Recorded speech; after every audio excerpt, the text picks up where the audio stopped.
Welcome to point decoded. మనం చూస్తున్నాము తెలంగాణ రాష్ట్రంలో స్థానిక సంస్థల ఎన్నికలకు సంబంధించిన నగారం మోగింది. అయితే అందరూ భావించినట్టుగా, అందరూ ఆశించినట్టుగా, ముఖ్యంగా బీసీ సహోదరులు ఆశించినట్టుగా అయితే 42% రిజర్వేషన్ అన్నది ఈసారికి లేనట్టే.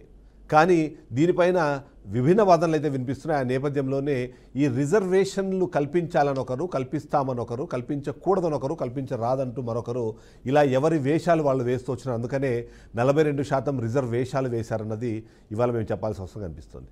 ఎందుకంటే బీసీల మీద ప్రతి ఒక్కరికి ప్రేమ ఉంది. అయినా సరే వాళ్ళకి దక్కాల్సిన రిజర్వేషన్లు దక్కించే క్రమంలో ఎవరికి వాళ్ళు వాళ్ళ వర్షన్ అయితే వినిపిస్తున్నారు.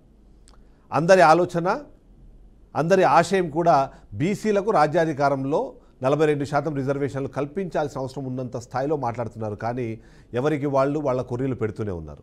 ముఖ్యంగా బీజేపీ పార్టీ మనం చూసాము. బీజేపీ పార్టీ 42% రిజర్వేషన్లు కేవలం కులాల ఆధారంగా ఉండాలి, మత ఆధారంగా లేదా మత ప్రాతిపదికన వచ్చే రిజర్వేషన్లకు మేము వ్యతిరేకమంటూ చెప్పే ప్రయత్నం చేశారు.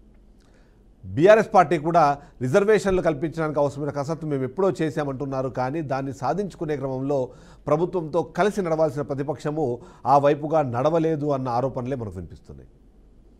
ఇక కాంగ్రెస్ పార్టీ కూడా 42% రిజర్వేషన్లు కల్పించేందుకు మేము పూర్తి స్థాయిలో పనిచేస్తున్నామని చెప్తున్నారు. కానీ బట్ ఫైనల్గా రిజల్ట్ చూస్తే మాత్రం ఆ వైపుగా అడుగులు పడలేదు, లేదా పడిన అడుగులు అనుకున్నంత స్థాయిలో జరగలేదు అన్నమాట అయితే మనకు కనిపిస్తుంది. ఈ నేపథ్యంలో ఈ 42% రిజర్వేషన్ ఏంటి, ఆ రిజర్వేషన్ వల్ల బీసీలకు ఒరిగేది ఏంటి, కానీ ఇప్పుడు జరిగిన పరిణామాలు ఏంటి, వీటన్ని కూడా డీకోడ్ చేసే ప్రయత్నం చేద్దాం. ఆ డీకోడ్ చేయాలంటే ఫస్ట్ క్వశ్చన్ మనకి వెంటనే వినిపించేది, బీసీలకు 42% రిజర్వేషన్ అంటే అసలు ఏంటి? ఈ 42% రిజర్వేషన్ని మనం ఎలా చూడాలి అన్న పాయింట్ ఫస్ట్ క్వశ్చన్ వస్తుంది. అందులో తెలంగాణలో స్థానిక సంస్థల ఎన్నికలు అంటే గ్రామ పంచాయతీ అంటే sarpanch, ward member, ZPTC, MPTC, municipal mayor ఎన్నికల సమయం అయితే ఉంటాయో వాటన్నిటిలోనూ బీసీలకు 42% రిజర్వేషన్ కల్పించాలన్నది ఆలోచన. దానికోసము కాంగ్రెస్ పార్టీ కట్టుబడి ఉందని చెప్పారు. అంతేకాకుండా బీసీ డిక్లరేషన్ ప్రకటించారు. అందులో కూడా దీనికి సంబంధించిన ప్రస్తావన ఉంది. ఇవన్నీ బాగానే ఉన్నాయి. కానీ ఫైనల్గా ఏం జరిగిందన్న విషయానికి సంబంధించిన సమాధానం మాత్రం ఇంకా ప్రశ్నగానే మిగిలిపోవడం అనేది కొసమెరుపుగా కనిపిస్తుంది. అసలు ఇప్పటివరకు ఏముంది అన్నది ఒకసారి మనం చూసే ప్రయత్నం చేద్దాం. ఇప్పటివరకు బీసీలకు 19 నుంచి 23% మాత్రమే ఉన్నాయి. ఎందుకు అంటే అది గత ప్రభుత్వాలు చేసిన ఒక కార్యక్రమం. ఆ తర్వాత కాంగ్రెస్ పార్టీ 2023 ఎన్నికల మేనిఫెస్టోలో బీసీ జనాభా నిష్పత్తిలో రిజర్వేషన్ కల్పిస్తామని దానికోసం హామీ ఇచ్చి, ఆ విధంగా చూస్తే తెలంగాణలో బీసీల జనాభా దాదాపుగా 50 నుంచి 52% ఉంది. అయితే 42%కి వాళ్ళకి ఇస్తే రిజర్వేషన్ల దామాషాల్లో ఇబ్బంది రాకుండా ఉంటుందన్నది ఒక పాయింట్ చెప్పారు. ఆ లెక్క ప్రకారం చూస్తే ప్రస్తుతం దానికి సంబంధించి వాళ్ళు చేసిన కసరత్తు కానివ్వండి, దాని తర్వాత బీసీలు 42%, ఎస్సీలు 15 నుంచి 18%, ఎస్టీలు 10% ఉన్నారు. కాబట్టి మొత్తంగా కలిపి 67% ఉంటుంది. అంటే 70% పోతే ఓపెన్ కేటగిరీకి కేవలం 30 నుంచి 33% మాత్రమే ఉంటుంది అనే విధంగా వాళ్ళు చేసుకుంటూ వచ్చారు. దీనికోసము ప్రభుత్వం కూడా చాలా కసరత్తే చేసింది. అయినా సరే ఇప్పుడు రిజర్వేషన్ చూస్తే మాత్రము ఆ 42% రిజర్వేషన్ అన్నది వాళ్ళకి అందించలేని పరిస్థితుల్లో ఉంది.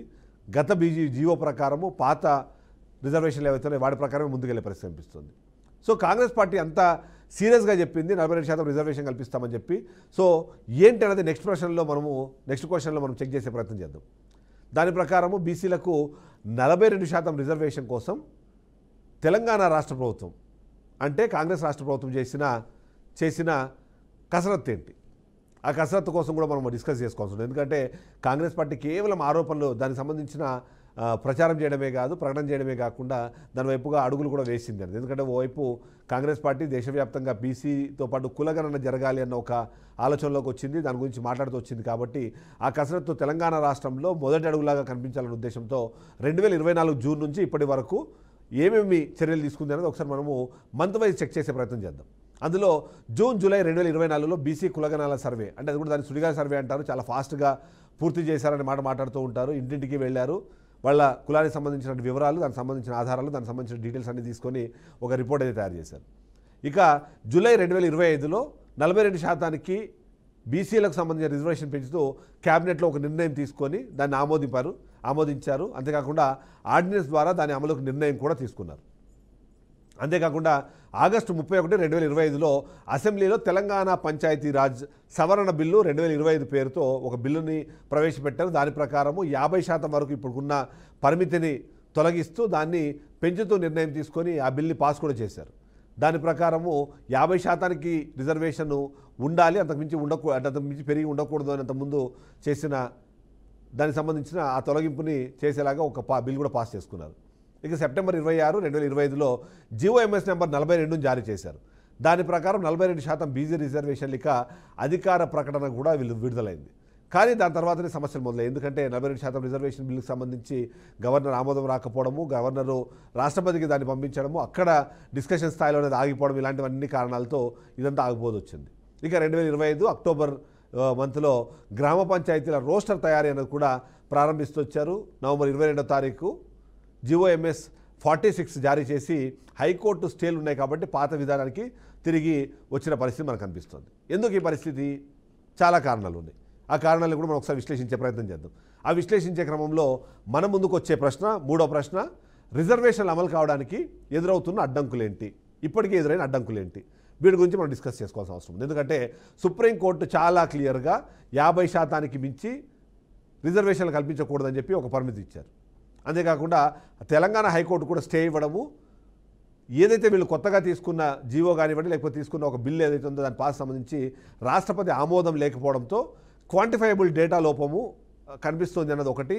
మరొక కీలకమైన విషయం రాజకీయ వ్యతిరేకత. నేను చెప్పినట్టుగా పార్టీలు ఎవరికి వాళ్ళ కారణాలతో వాటిని చేసుకుంటూ వచ్చే నేపథ్యము ఇవన్నీ కాదని 1992లో ఇందిరా సాహ్ని కేసు ఏదైతుందో దాని ప్రకారము ఒక రాష్ట్రంలో మొత్తం రిజర్వేషన్లు 50% మించకూడదు అనే ఒక రిజర్వేషన్ ఉంది. రిజర్వేషన్ సంబంధించిన ఒక పరిమితి ఉంది. ఇక జీవో 42 పైన కూడా పిటిషన్లు వేశారు. ఎందుకు? ఒకటి, అగ్రకులాలకు సంబంధించిన వాళ్ళు పిటిషన్లు వేశారు. కులాల ఆధారంగా కాకుండా మతాల ఆధారంగా ఏవైతే రిజర్వేషన్లు వచ్చాయి వాటి మీద స్టే ఇవ్వాలని చెప్పి కేసులు వేయడంతో నవంబర్ 2025లో స్టే ఇచ్చి అప్పటికే హైకోర్టు చాలా క్లియర్గా వెంటనే మీరు ఎలక్షన్లు జరపాలని చెప్పిన దానికి కూడా ఎన్నికలు ఆపాల్సిన పరిస్థితి వచ్చింది. ఆ తర్వాత 50% మించి ఒకవేళ రిజర్వేషన్లు కల్పించాలి అంటే ఖచ్చితంగా 9వ షెడ్యూల్లో చేర్చాల్సిన అవసరం ఉంటుంది.